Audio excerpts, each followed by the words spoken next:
Alright, so let's take a look at Empire versus Virtus Pro round 1 of the Defense 3 playoffs. The Defense is a joined Dota production, primarily commentated on by Toby1. So feel free to check out that stream, check out their website, joindota.com, all that good stuff. So very excited about this game. It's going to be fun to watch, I think. These are two teams that are very good and produce very entertaining Dota. These are two CIS teams, so Empire, I believe, is mixed Russian and Ukrainian, and then Virtus Pro are, as far as I know, all Russian. So mostly Russians. You've probably, if you played any Dota, you've probably played with Russians before. These players will probably be at a higher average skill level than the ones that you may have encountered in your public games. But the interesting thing is that even at the professional level, there's a very characteristic style of play for CIS teams, and it's really this all-out aggression, and really what distinguishes a better CIS team from a worse CIS team is how intelligent that aggression is. So whether they just, randomly suicide and charge into the other team constantly and end up losing games as a result, or whether they're more intelligent about it and they sort of know when and where to place the large amounts of pressure. But overall, you definitely find that CIS teams are much more likely to be just going balls to the wall aggression right from minute one than any other teams. And so the two of the three best teams, basically, in the sort of CIS world are Virtus Pro and Team Empire. The third one, Navi, is currently playing against MTW, but I think that might be a slightly more lopsided matchup than this one, so I'm a little more interested in looking at this one. And so Team Empire is probably actually the best team in Europe right now, just in terms of current performance.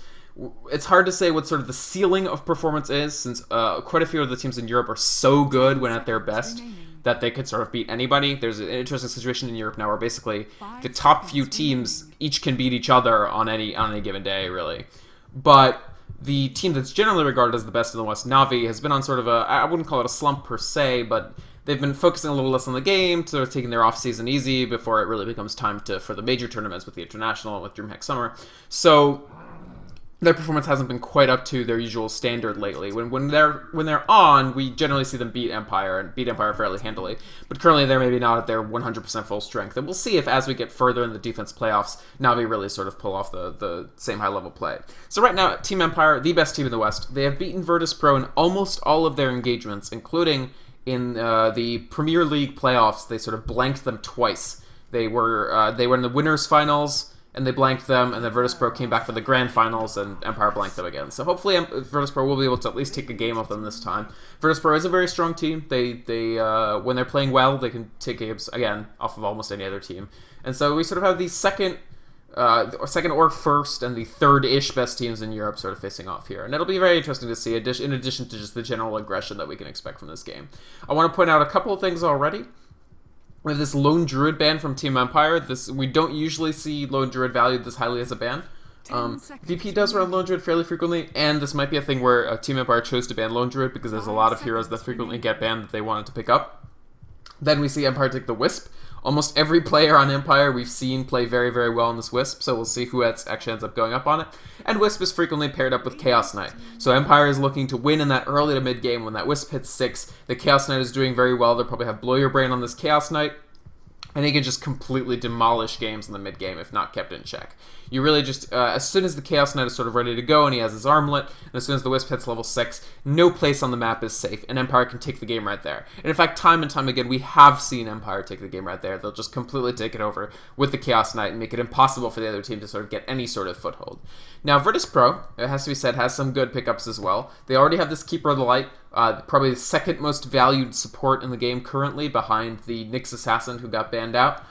So they do pick up that Keeper. This frees them up to sort of take a carry that synchronizes well with the Keeper, for instance, Phantom Lancer. The only issue with picking up Phantom Lancer would be they're going to be in a lot of danger from this heavy gank composition that Empire has. Empire actually doubling down on the Wisp strategy would pick up the Lifestealer. The Lifestealer will get primary farm. We'll probably see something like Chaos Knight in the mid, and what happens is the Lifestealer can actually hitch a ride by using his Infest ability to be inside of the Chaos Knight or the Wisp when they teleport, making it a 3-person teleport. So Empire doubling down on this extremely ganky strategy. Well, also, it must be said, both of their carry-ish players, the number 1 and number 2, the Lifestealer and the Chaos Knight, are both strength, so they're very survivable, so it's tough to actually pick them off before they have an opportunity to pick you off. Virtus Pro does manage to score a minor victory by picking up this Darkseer. So Darkseer is a hero that Funnick of Empire plays extremely well. He is possibly the best Darkseer player in the world. world. So it's always good to sort of get that pseudo-deny where you get one of the best heroes in the game, and you prevent the other team from getting that same hero.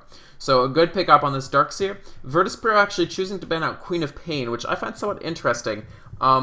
I suspect basically this is a targeted ban at Scandal. They want to take out some of the strongest solo mid heroes options for him. But I think with Empire having Lifestealer, Chaos Knight, Wisp, they may actually have one of the heroes that's going to go mid already, because this Chaos Knight and this Lifestealer can both be run dual mid with a support. So I wonder if that's not what Empire is planning to do. The other option is you can run Lifestealer as a side lane solo in the hard lane, so that would be the top lane for Radiant. And you could run Lifestealer as a solo safe lane with a tri-lane in the top, but I suspect Empire won't do that because it chokes your Wisp from levels. It's a fairly tough lane to run. Most likely, I think it's going to be a dual mid with Lifestealer plus X or Chaos Knight plus X in the middle, then the other one of them in a tri-lane bot, and with some sort of solo laner top. But I don't know, we could see. If they did want to do a targeted ban at Scandal, I almost feel like a TA would have been even better, just because Scandal is so good with that Templar Assassin.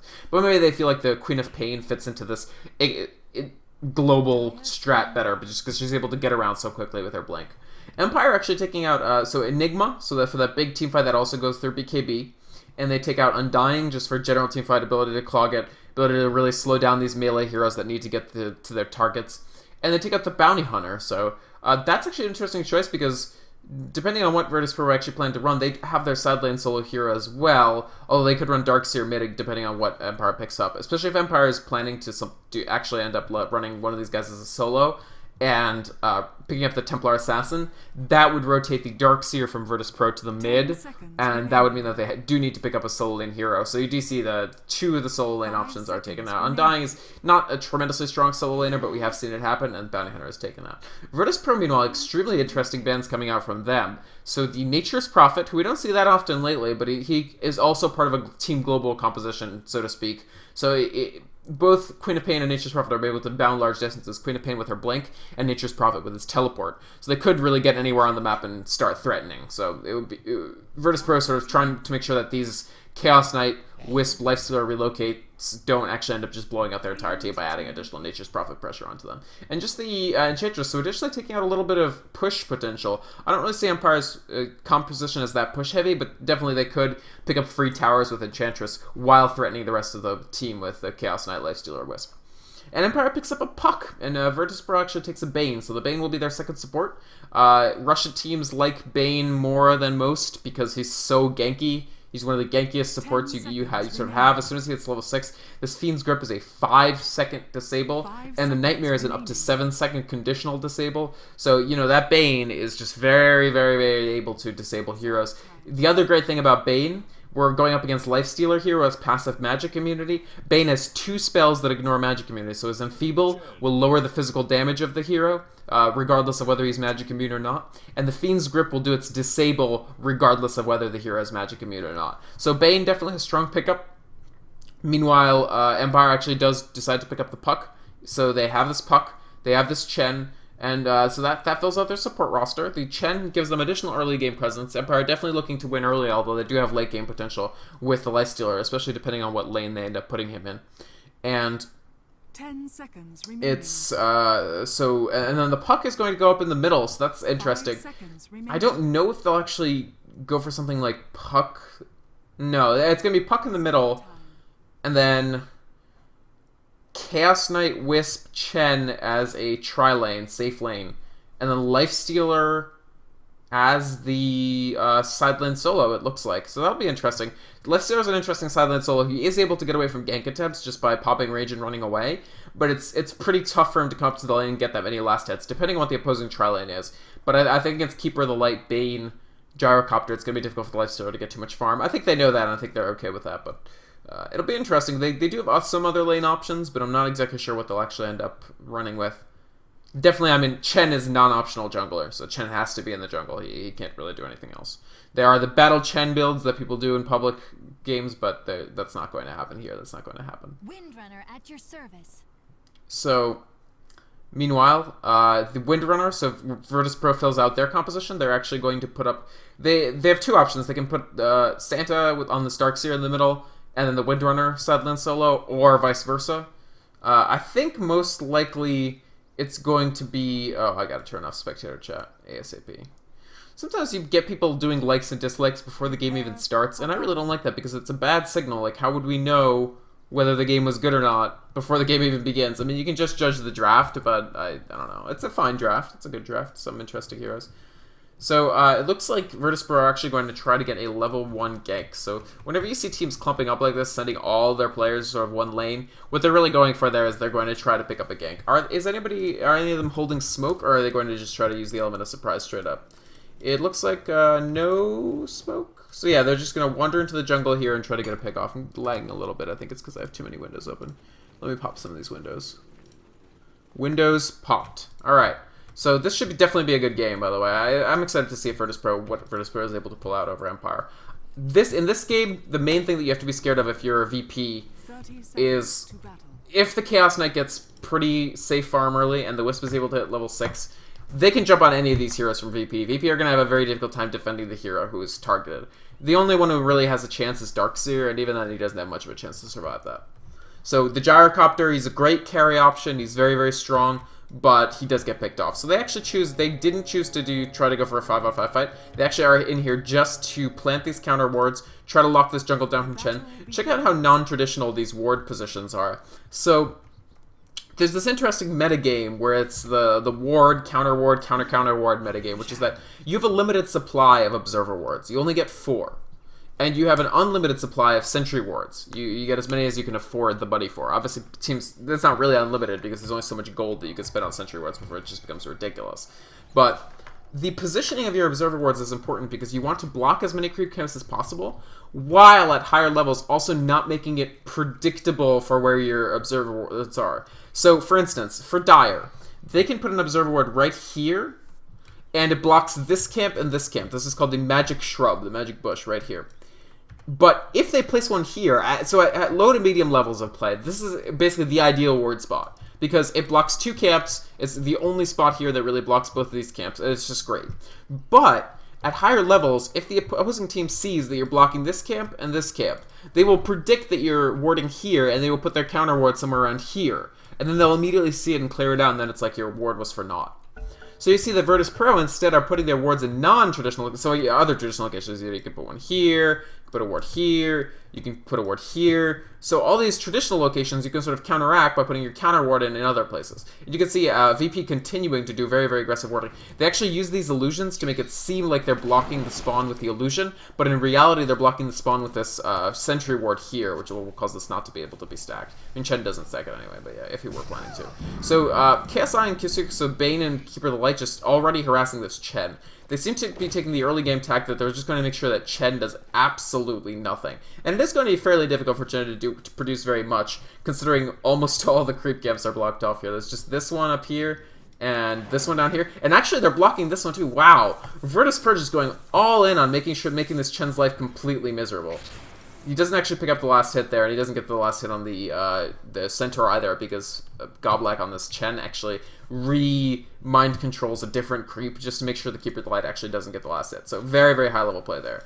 Already some harassment here. So basically, because VP are running this aggressive tri-lane plus jungle lockdown here, that means that it's one-on-one here. And that means that this Lifestealer actually will get some farm. This Ion Shell is going to do a lot of harassment damage to him, but there's not really much damage other than the Ion Shell. Like, there's not that much impending danger for him. Meanwhile, Empire already starting to counter ward. Their very smart counter ward placement here actually does catch this ward, so they will free up this creep camp now. Unfortunately, these 3 camps are still locked down, but they have freed up one for their usage. So, just in terms of the wards, we've got a very interesting lineup here, which is that we have Chaos Knight in the middle against the Windrunner. Windrunner's not that strong of a mid, so she doesn't threaten the Chaos Knight that much, so they can make sure that he gets his levels here. Meanwhile, they actually put Puck, this is their usual mid player, Scandal, but they put Puck at the bottom, so it's a solo lane Puck in the safe lane against a tri-lane, so it's as if they're running the hard lane Puck, hard lane Puck is something we sometimes see. We're just going to have a pause for a second. So, these are interesting late. So we got this Puck solo, and he's going to get pretty good levels. This Bane Gyrocopter will eventually threaten him, but Gyrocopter actually chose not to pick up his homing missile at level 2, so he doesn't have that additional stun. Homing missile is actually extremely weak against Puck as well. The reason being obviously that the homing missile takes a large amount of time to charge up. Like it takes a few seconds just to start traveling, and then it moves slowly towards the target. So for Puck, who can dodge any sort of hit, he can. Oh my goodness, that was first blood. Sorry. So Puck is able to sort of phase shift out of any sort of homing missile. Windrunner actually gets taken off, so she was going for a rune, and Empire team up very, very quickly and managed to take her off. So that's a great thing for Empire. They're able to get a little more XP on this Chen. He's which is critical because Chen has been shut down so much. Actually, a Lifestealer and Darkseer trade-off too. Wow, I'm just wait. It's not even early, but I'm still just like not paying nearly enough attention. So hopefully I'll warm up a little bit. So we've got basically what's happening is that we have this Wisp Chaos Knight in the middle. We have Chen in the jungle. We have Puck solo and Lifestealer solo. And Lifestealer is actually doing very, very well. That trade-off with Darkseer was critical for him, I feel, because now he's level 4. Darkseer is level 5, but he's not behind that much. Lifestealer is going to get decent development, no problem. And then with this dual mid, which is sort of what I thought they might run, they have somewhat of an advantage over this Windrunner. She will be able to get her levels, but she's only level 4, especially after that death really cost her. She's actually behind Blow Your Brain a little bit, because this Wisp has been wandering, more or less. So they do have Funnick, who's sort of Empire's star player at this point on this Wisp. And they're actually Reality Rifting the Windrunner in, and excellent tether from that Wisp is going to cause her to take an enormous amount of damage. Windrunner is actually in a lot of trouble here. Shackle does go out, so Blow Your Brain taking a little bit of damage, but it looks like Wisp will actually get blasted here. Windrunner manages to barely survive with her Tango regen, and Chaos Knight actually almost cops a death there, so he will pick up that DD rune. Actually, it'll go on the Wisp almost certainly, just so he can regen. Bottle on Wisp, if you're running something like a dual mid with a Wisp, is extremely strong, because the bottle regen will transfer to the hero that you actually have tethered. So even though DD is obviously vastly less effective, double damage on the Wisp than it is on the Chaos Knight, the extra regen is just so incredibly leading to actually being able to kill this Windrunner. They almost killed her there, but you actually saw, it was really smart. When you summon these spirits on Wisp, they start at sort of a fixed distance away from you. What you can do as Wisp is pull the spirits in to yourself, then tether the Chaos Knight as he did. And actually, Lifestealer in quite a bit of trouble here as well, but he's returning a lot of damage to this Darkseer as well. Keeper of the Light is here, but he's currently just doing melee damage. This will it be enough? The haste goes out on the Darkseer. Gyrocopter takes down Puck in the middle. Oh, Darkseer does actually take Lifestealer down. Will he die to tower damage, though? He will. So Lifestealer once again being able to pick up a trade. So he's dying, but he's actually trading off the kills as well. And consequently, he's not... It's not that much of an advantage to the Darkseer to just trade off with the Lifestealer. Lifestealer is a more farm-intensive hero, so if he can get the gold from killing the Darkseer, he really hasn't lost that much gold from his actual deaths. Windrunner, meanwhile, cops another death in the middle. Once again, what you can do is, what Funnick has been doing is he takes the spirits, he comes in, and with the stun from the Chaos Knight, with the Reality Rift, it becomes impossible for the Windrunner to escape.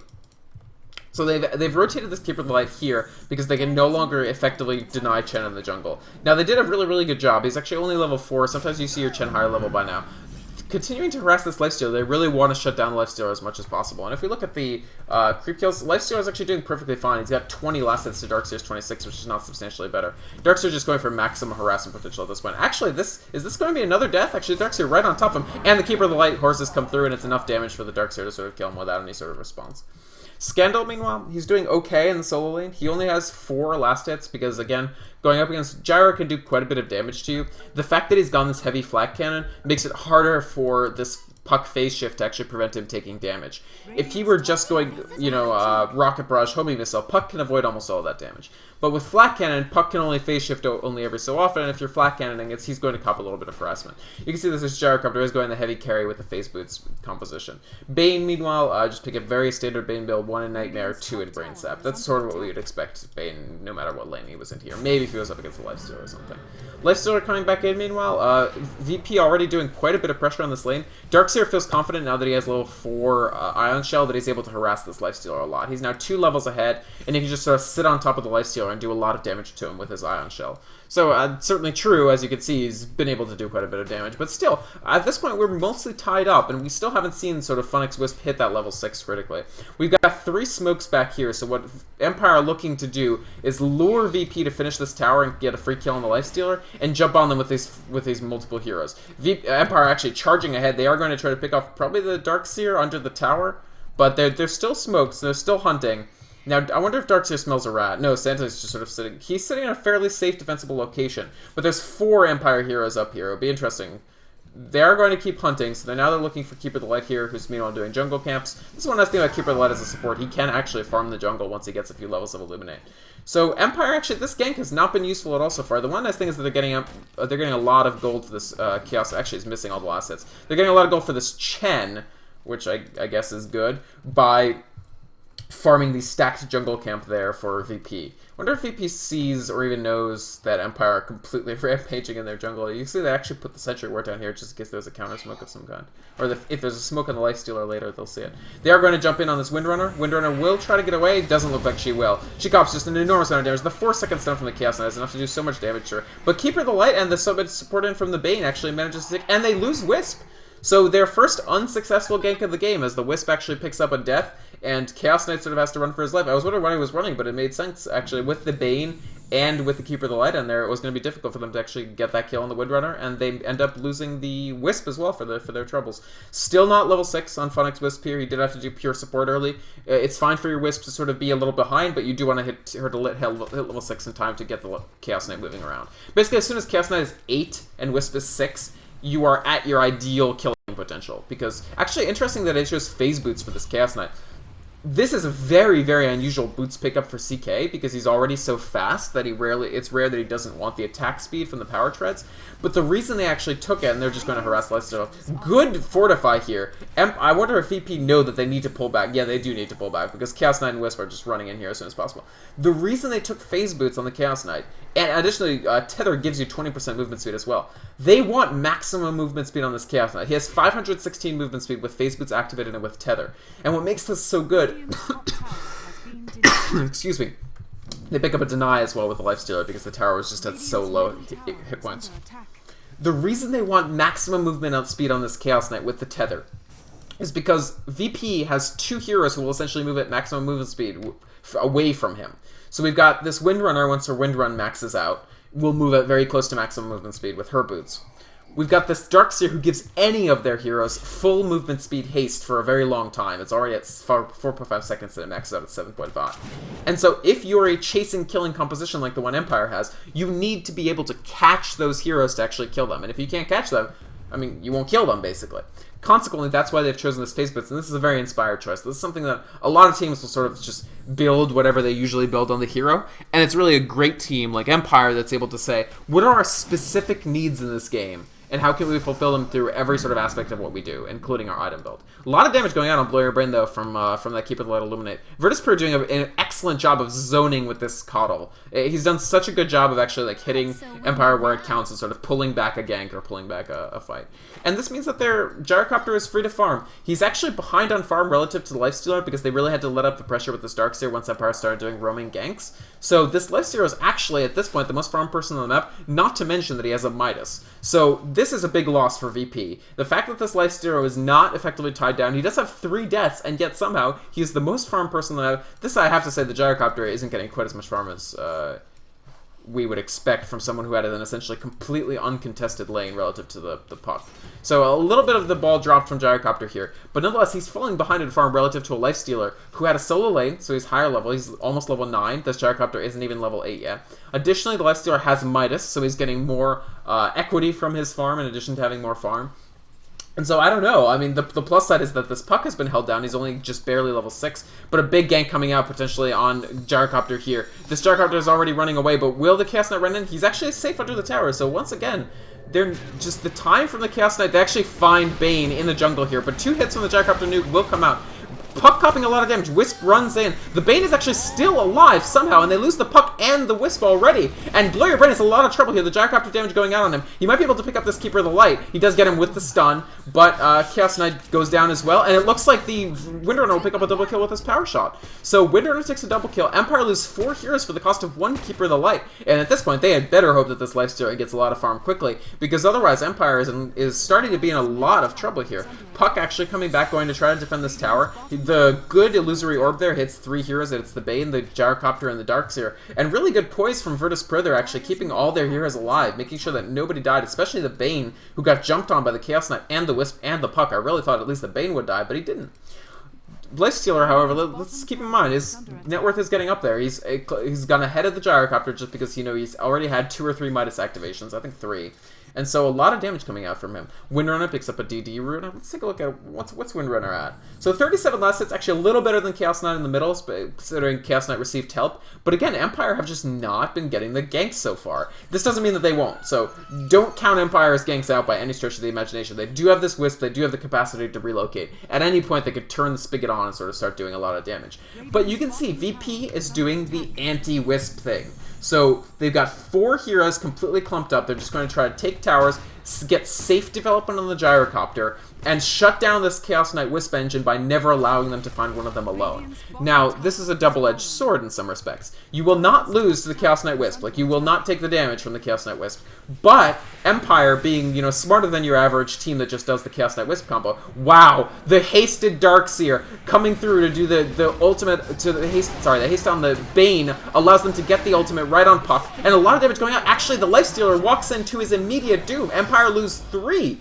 Virtus Pro are looking so good right now. A triple kill for Santa with his massive, amazing Darkseer play there. Amazingly high-level Darkseer play. He hastes the Bane, so the Bane is able to catch the Puck who's running before Puck can illusory orb out. He gets the ultimate up on the Puck. They kill the Puck before Puck can do anything. And as Empire filter in to try to help, they pick off every single one of them. And this is a delayed Midas activation for Darkseer as well, so that's a little bit less farm than he's going to get. So Virtus Pro playing very smart. And so Empire's backup plan was, okay, they're probably going to group up as soon as Wisp hits level 6, and they'll try to make sure that we don't get the Wisp lockdown. So what we're going to do to counteract the fact that they'll try to lock down our Wisp potential is have a carry that's getting tons of farm. Actually, they missed. This was a critical miss. Oh, 4 seconds down on the Windrunner. That's going to be a lot of damage going on her. But Empire don't feel quite confident enough to run in because, you know, there are 5 heroes here. Windrunner cancels her power shot smartly.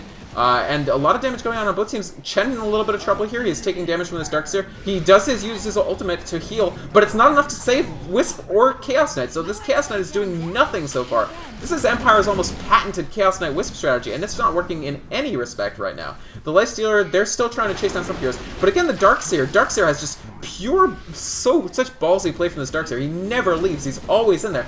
And Empire lose every single hero in the course of that team fight. Completely unable to deflect any part of VP's strategy. And again, we have to give props. This Darkseer is always in there. He's got the early mech. He's just never runs away. He's always standing up to the opposing team, making sure that every tick of Ion Shell is hitting as many players as possible. And these on-point power shots, especially from Windrunner, we actually haven't seen, you know, your Dendi level Shackle Shot. We haven't seen her Shackle Shots hit that many players. But what we do see is that the power shots are always going out, and they're always hitting the Wisp, who's they're one of their weakest heroes, 682 hit points. They're always hitting the Puck when the Puck isn't phase shifted. And they're hitting the Chaos Knight, who, you know, at this point, especially because he has the face boots and not the power treads, he's not that tanky. You can see he's actually, look at how defensive this Chaos Knight build is. When do we see a Chaos Knight picking up 2 bracers? I mean, you pick up 1 bracer so that you can turn it into drums, but 2 bracers? And you can see he's even foregone the last rank of Reality Rift for the pure Genki level 8 Chaos Knight for the ultimate, just to get those illusions for a little bit more actual protection. If you can deflect, for instance, a power shot with an illusion, the power shot will deal less damage to you. You can also use the actual transformation process into Phantasm to avoid certain stuns and damages, sort of like you use Manta style. And so, just a lot of danger for Puck. Actually is targeted again. He uses his silence, and it's not enough. Right under the tower, VP getting another kill. So you can see their confidence level is growing and growing and growing. A defensive nuke from the Gyrocopter. All this will hit is Chen creeps, but that might be what they want. They might actually just want to pick up these stickers.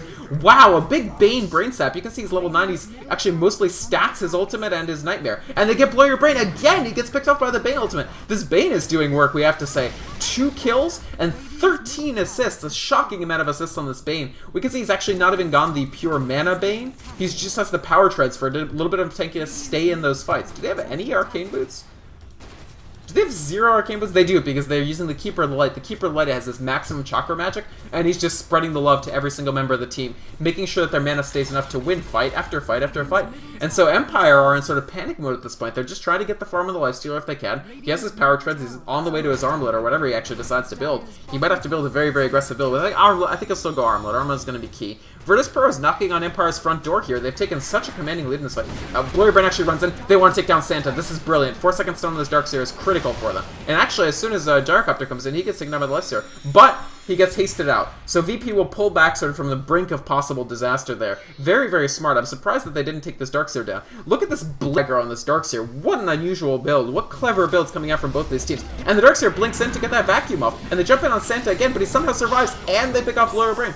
So at this point, I think the issue for Empire is this Darkseer is level 13. They can commit almost all of their resources to stop him, but they barely have the damage. You know, he's such higher level than all of your heroes. Their only hero at any sort of level equity is this Lifestealer. He's at level 11. He's 2 levels behind the Darkseer. Chen and Chaos Knight are 5 levels behind the Darkseer. And let's not even talk about what Puck and Wisp. I mean, we could talk about them. They're 6 levels behind. But the point is that killing off this Darkseer, Empire are correctly identifying that the Darkseer is what's taking them apart in these fights. But he's already pretty tanky. He does actually pick up the Arcade Boots for a little more mana regen for their team. He's able to blink in, blink out, get away with haste. This haste is wreaking havoc on Empire's team. They're not able to get the slows in from the Lifestealer. They don't have quite enough damage on this Chaos Knight yet to actually be able to kill somebody in the Chaos Knight stun. So as soon as the stun expires, whoever's in there is hasted out. They're actually going to go in. So Empire are going to try to take this fight. They will try to get Santa, but again, he lives. He's able to Mechanism just in time, and they lose the Wisp again. Lifestealer does pick up the Darkseer, so that's a lot of damage going out. The Gyrocopter just finished his BKB, so he's a Holy Terror now. And Empire tried. I think that was sort of almost their last-ditch effort there. They did well considering it was their last-ditch effort, but they were just able to pick up the Darkseer, and they lose 4 heroes for the privilege. So Virtus.pro defend the Roche, and that's sort of the last straw. Empire are forced to take it to game 2, and VP looking really good. A lot of commentators had predicted that Empire would take the series 2-0 just because A, the history of the teams together, Empire typically completely dominates Virtus.pro. B, VP is, you know, just a little bit of a newer team, just not really putting up the results that Empire does, and Empire is so hot right now, they've been winning nonstop, and yet, and it's a big end yet, Virtus.pro roaring out of the gate with this composition and just using every bit of it, especially the Bane was brilliant, the Bane Darkseer was good, and just the play from this Darkseer, the Santa, was amazing. I actually didn't think his start was that good, just because rather than getting kills on Chaos Knight, on the Lifestealer, he was trading kills with the Lifestealer, but as soon as it became time to team fight, this Darkseer really got into shape and was just everywhere in every fight. He was forcing Empire to coordinate all their effort to kill him, leaving their flimsier but higher damage heroes completely safe. Like you can see, the Darkseer has half the deaths, but the thing about killing Darkseer is, okay, you killed Darkseer, but that's time that he's much harder to kill than somebody like a Keeper of the Light. He's harder to kill than a pre-BKB Gyrocopter. And so you've let Gyrocopter beat on your team this entire time. You've let Bane get his full duration stuns off. And you let the Keeper of the Light do at least 2 Illuminates on you.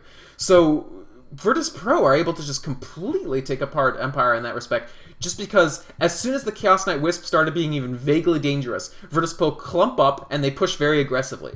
And the downfall of this Chaos Knight Wisp combo is if you didn't get that great farm early, if you're not able to dominate, they're almost completely useless, because you can't just teleport your Chaos Knight Wisp in on a group of 5. You can't do it. And their Lifestealer really only got to sort of... This is an amazing performance. 413 gold per minute on a Lifestealer who is solo hard lane. Let's keep in mind, is really, really good. That's exactly what you want for your Lifestealer. But that gold per minute figure, you know, isn't nearly enough for you to actually be able to carry an entire team when your Chaos Knight Whisper is so underdeveloped. So a game in which it seemed almost balanced early, like the teams were sort of trading off, but in reality, Empire needed a such stronger early game to actually be able to live up in the mid game that, why am I looking at my own profile? I meant to look at the defense. Sorry about that, folks. There's no reason why you have to see my atrocious gamer record. A game where early it seemed okay for Empire, but the fact that this Chen got those slow early levels with the massive counter warding that Virtus.pro did in their jungle, and especially the fact that this Chaos Knight Wisp didn't seize that early advantage that Empire uses to sort of ride to victory, meant that as soon as Virtus.pro teamed up, they were essentially an impregnable fortress, and anybody that would try to come in on them would get massively crowd control. With the Shackle, with the Darkseer vacuums would be going out, the Bane stuns will be going out, and they just wouldn't be able to get anything done. And so this high mobility actually composition with these 4 staffs with the blink on the Darkseer and the haste on everybody actually manages to outmaneuver a multi-blink, very quick composition that Empire were throwing out. So amazing play from Virtus.pro in game 1, and it'll be very exciting to sort of see what they pull out for game 2, because an 18-minute GG is not typically something we see Empire having to resort to. And, you know, this is the playoffs, so the team that loses this series is not out of the defense playoffs. They actually will go down to the lower bracket, I think, to face up against... I do not know. Let's find out. So...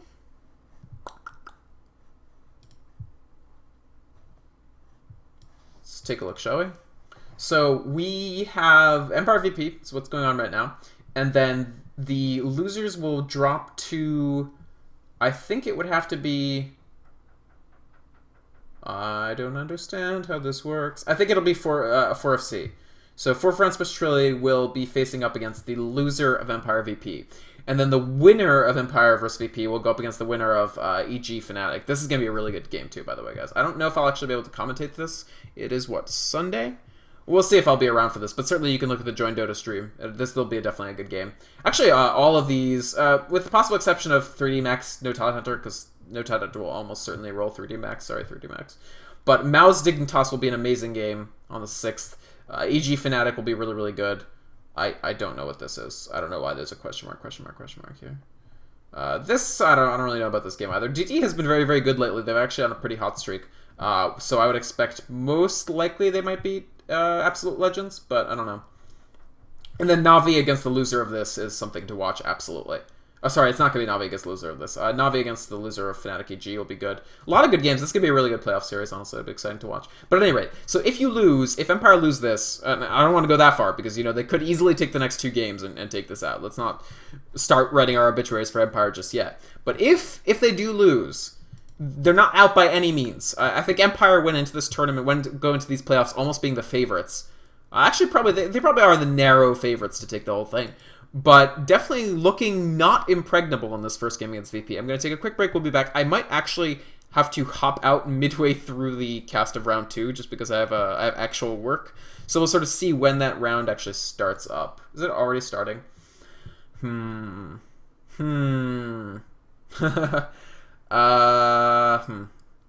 don't know if responsibly I should actually cast this because I have real work to do in a bit.